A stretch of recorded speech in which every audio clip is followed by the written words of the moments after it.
G'day and welcome back to another Dbz Dokkan battle video. In this video we are going to go through the brand new Extreme Z area for the Universe 6 Saiyan. So it's the Extreme Z area Universe 6 edition. Now this is pretty much a pretty straightforward Extreme Z area, same as every other Extreme Z area. You have a character limit, so on stage 1 you can only use Cabba, or you have to use Cabba, sorry. On stage 2 you have to use Caulifla, and on stage 3 you have to use Kale. Then in terms of the limited characters list, it's also pretty straightforward. Universe 6 units, a lot of these are free to play. The Caulifla, the Kale, the Planet Universe 6, sorry, Namekians, there's a Champa, a Vardos there. But a lot of them are also general pool summon units that you're going to need to use.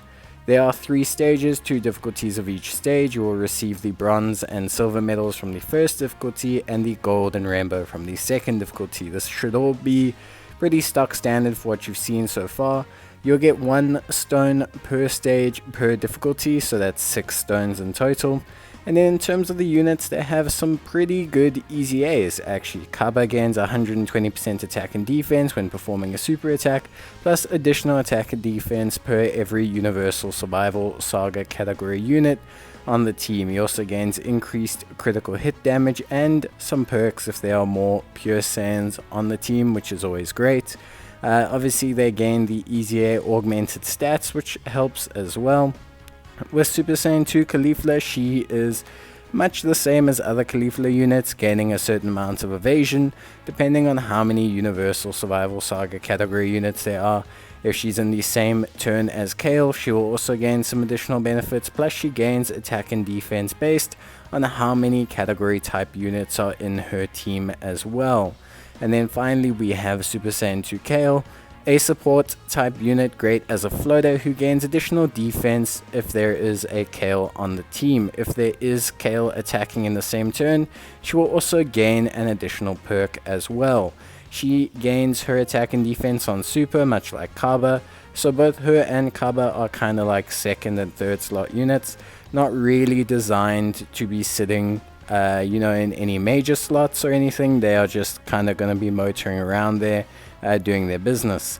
Then in terms of missions, the stock standard missions apply. You will have to do 10 attempts on each individual stage, so that you can obviously gain an extra stone per stage. So in total we're looking at 9 stones for this Extreme Z area, which is alright. I mean, 9 stones is 9 stones, it's 1/5 of a multi, so nothing wrong there. In terms of where you can get these units, you can pick up these units from these various events. So the Universal Survival Saga event here, the Tournament of Power commences, gets Caulifla and Kale. Now remember, you're going to need to farm these units. You're going to need to farm these units, get them to SA 10, get 4 copies for their Hidden Potential Awakening, and you're also going to have to get a second copy to SA 5, and you're going to need to Dokkan Awaken that copy as well, because you're going to want to max out their SAs once obviously you have them easy aid. And the same applies for Cabba. You're going to need to get him to SA 5, you're going to need to Dokkan Awaken a second copy of him, and you're going to need that to apply that to the first copy of the unit that you have obviously got to SA 10 and open the hidden paths. So in total you're going to have to Dokkan Awaken 6 units, because you need to Dokkan Awaken obviously your main unit, the 4 units for the Hidden Potential path, and you're going to need to Dokkan Awaken the second SA unit, and you're going to need 10 extra copies of Cabba that you're going to use to make the first unit SA 10. So in total you're still looking at 19 copies, but instead you have a slightly more extensive process because you need the medals to awaken the first copy up. So that's it pretty much in terms of what you need to do. But now let's talk about the team composition. So in terms of team composition, there are a couple leads that we can look at for this team build that will make your life a little bit easier. It's just going to depend on your box. As the friend lead, they give you for every stage, they give you the AGL Caulifla with her easy ace, that's an 80% all type lead. Vardos is a Universe 6 lead of 120%, Champa is also a Universe 6 lead, so both of those are going to be better for you if you are looking for a higher lead. Otherwise you can run the same Super Saiyan 2 Caulifla as well, just depending obviously on what your box is looking like. Ideally, you want to obviously pick up possibly Vardos because of her seal, which is going to be super helpful. The Tech Caulifla and the Strength Kale are also always a good combo. And then you have obviously the EZA Physical Kale and the EZA AGL Caulifla you can use, who you can both pick up currently with your red Dragonstone as well. So I do suggest taking a look at that and seeing whether you want to invest in that or invest in one of those units. It's just going to depend on, pretty much what you are thinking or what you're thinking at the time in terms of utilization of that red Dragonstone. But that's pretty much it. So the first stage is against Cabba. Obviously we have to have Cabba in the team. Cabba is tech type, so you may want to refrain from bringing other AGL types. If you're using things like the AGL Vardos, simply drop her out of the team. It'll make your life a little bit easier.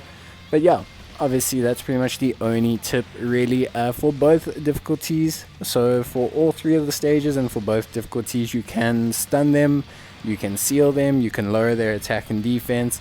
So overall you have a lot of utility options. So if you want to bring units that can stun or seal like Vardos, it will make your life a tiny bit easier, of course, just because you do then have the ability to control the fight a little bit more if you are struggling.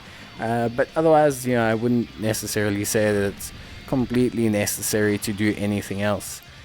As you can see here, we've obviously got a little bit unlucky, left him literally with exactly 1 health, but it's okay, we'll finish him off and then move on to the next difficulty.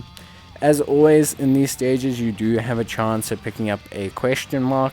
If you pick up the question mark, it will give you additional medals. As I always suggest, I suggest alternating your paths. You want to go left, right, left, right, left, right.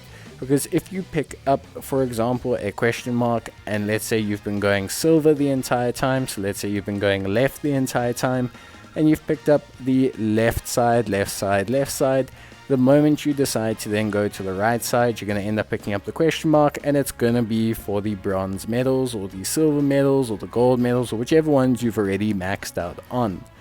So in total, the units require 15 bronze medals, 42 silver medals, 30 gold medals, and 30 rainbow medals, which equals to exactly 6 runs on each stage, which means in total you'll have to run the entire stage 36 times. So you only do 6 attempts on stage 1 difficulty 1, 6 attempts on stage 2 difficulty 1, 6 attempts on stage 3 difficulty 1, and the same for the second difficulty. You can see we've picked up the question mark here.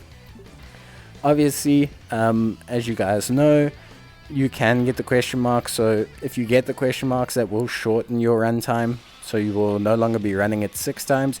Usually you do get it about once per attempt of each difficulty. So let's say you should usually expect to run the stage about 5 times on each difficulty. So in total you're looking at 10 for each run, which matches with your missions. If you get super lucky and you manage to obviously get a whole bunch of question marks, then you're going to need to make sure that you run the stages until you get to 10 anyway, because you still want to pick up that extra free stone you get from running 10 attempts. So yeah, but either way, it's not too bad. It's really quite straightforward in terms of difficulty and things like that. There's nothing too challenging.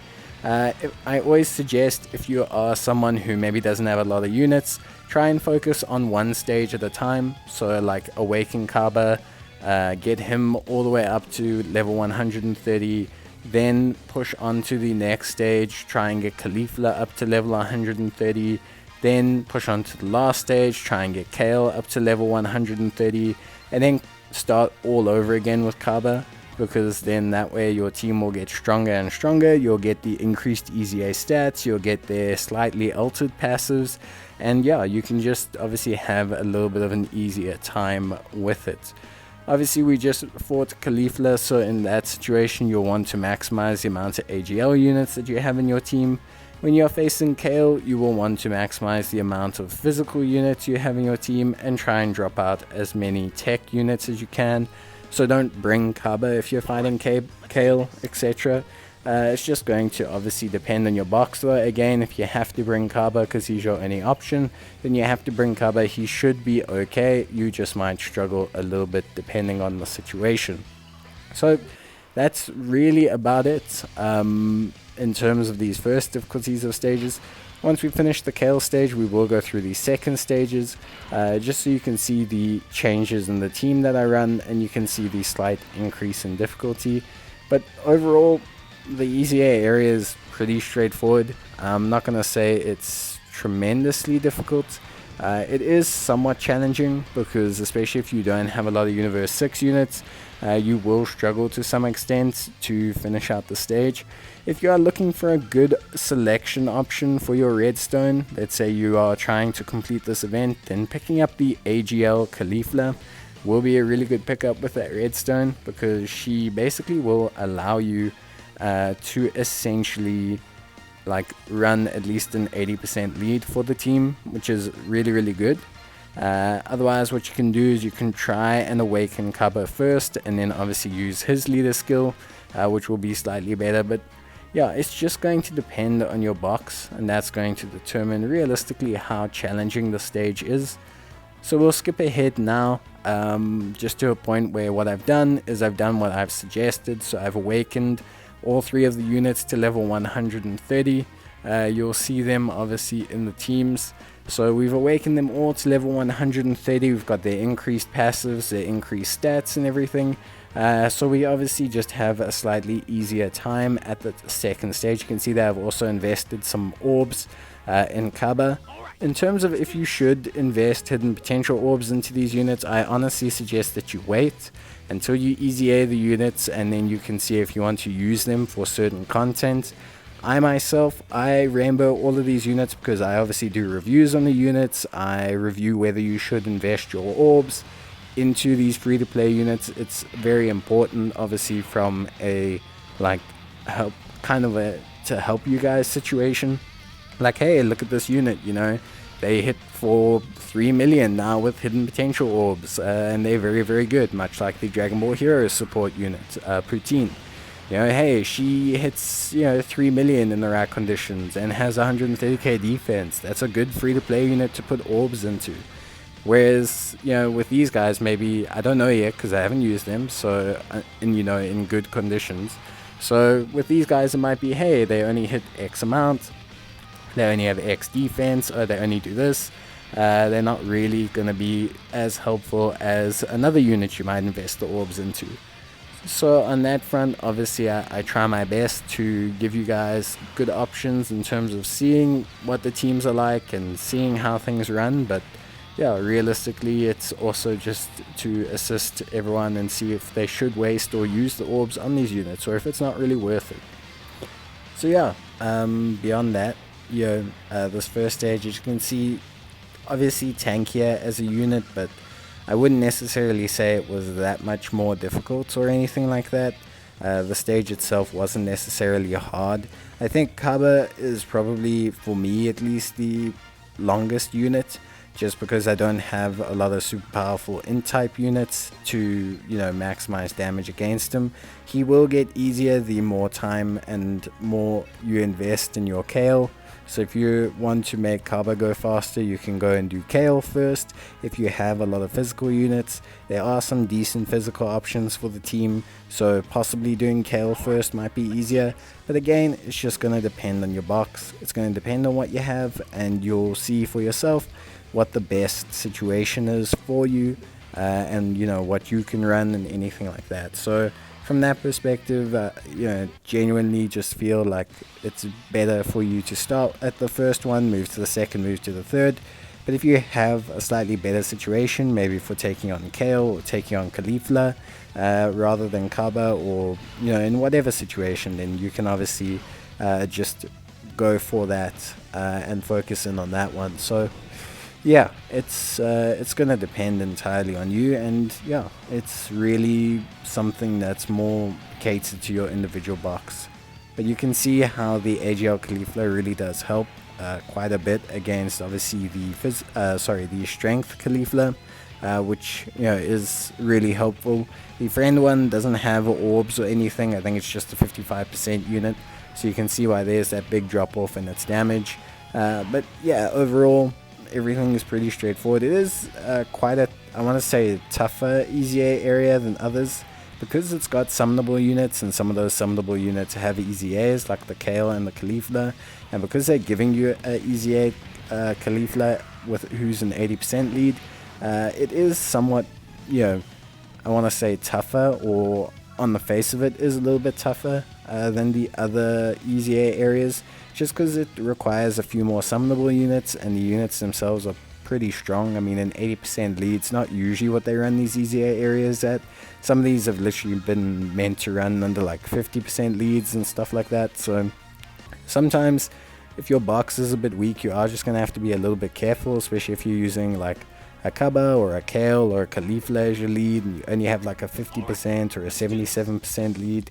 You're just going to have to be a little bit careful. Take it slow, make sure that you play the correct decisions, and your team will be more than fine to handle it. But yeah, you just need to obviously play it safe, be careful, make sure you get all that work done. So yeah, that's going to be something that's important, but beyond that, everything else should be fine.